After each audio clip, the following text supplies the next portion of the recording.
Bavarian State Premier Horst Seehofer, mingling in a beer tent in Bad Reichenhall. With a demeanour that borders on regal, he exudes the sort of confidence that comes from knowing he's a shoo-in for re-election on September the 15th. His conservative Christian Social Union Party is riding high. In the early days of my political life, Bavaria was one of the most underperforming states in West Germany.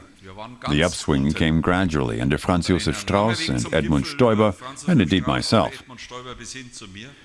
It led to where we are today, on top. It took time, but we got there, thanks to our own efforts. The CSU has been in power in Bavaria for over 5 decades, often with an absolute majority. The mood in the beer tent is buoyant and self-congratulatory. Bavaria might look to the future, but tradition still matters. The party isn't called the Christian Social Union for nothing. Society needs values. Bavaria is and remains a Christian state. We won't be introducing Muslim public holidays. We're Christians, my friends.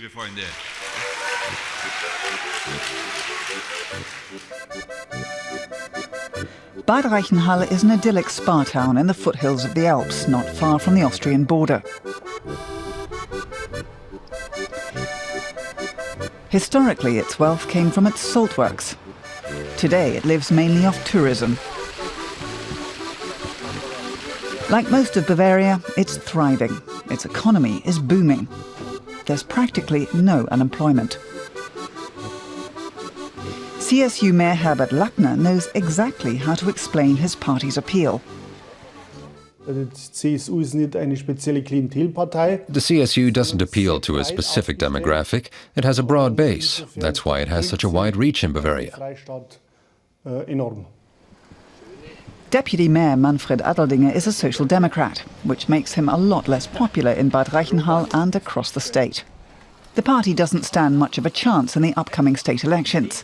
Its frontrunner candidate, Christian Ude, is currently polling less than 20%. They keep on stealing Christian Ude's thunder. They've hijacked his platform and made it their own. There are hardly any issues where the CSU is falling short.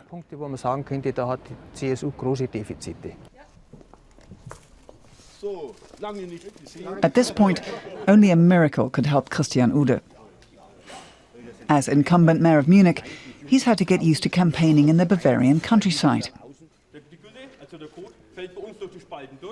They might like him in the state capital, but his appeal doesn't seem to travel. He just doesn't have the common touch here. We're in a difficult position. The people of Bavaria are simply accustomed to voting for the CSU. They confuse the state with the party, even though this wonderful state is the work of the Lord God, not a party. But together with its junior coalition partner, the Liberal Free Democrats, the CSU has been running Bavaria from Bavaria's state parliament for decades. As both state premier and party leader, Horst Seehofer is a powerful man. He can afford to laugh off controversy. Seehofer is the CSU, and the CSU is Bavaria. The party seems invincible, so much so that it's ready to risk potentially contentious proposals, such as a car tax for foreign drivers. The electorate laps it up.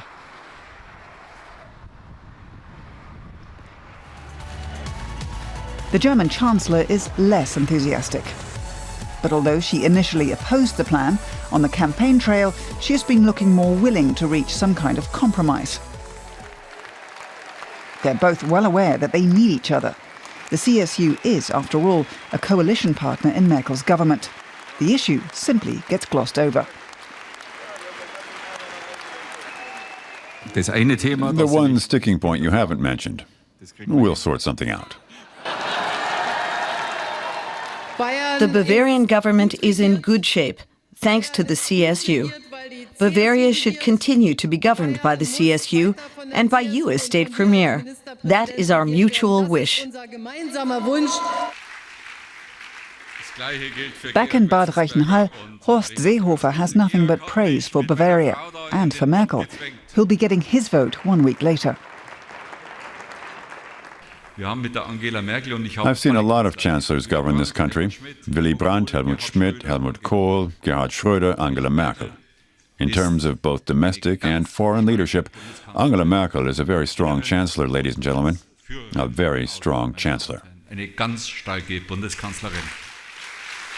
But let there be no mistake. Seehofer lets Merkel know that she needs him, Bavaria's mighty premier, on her side.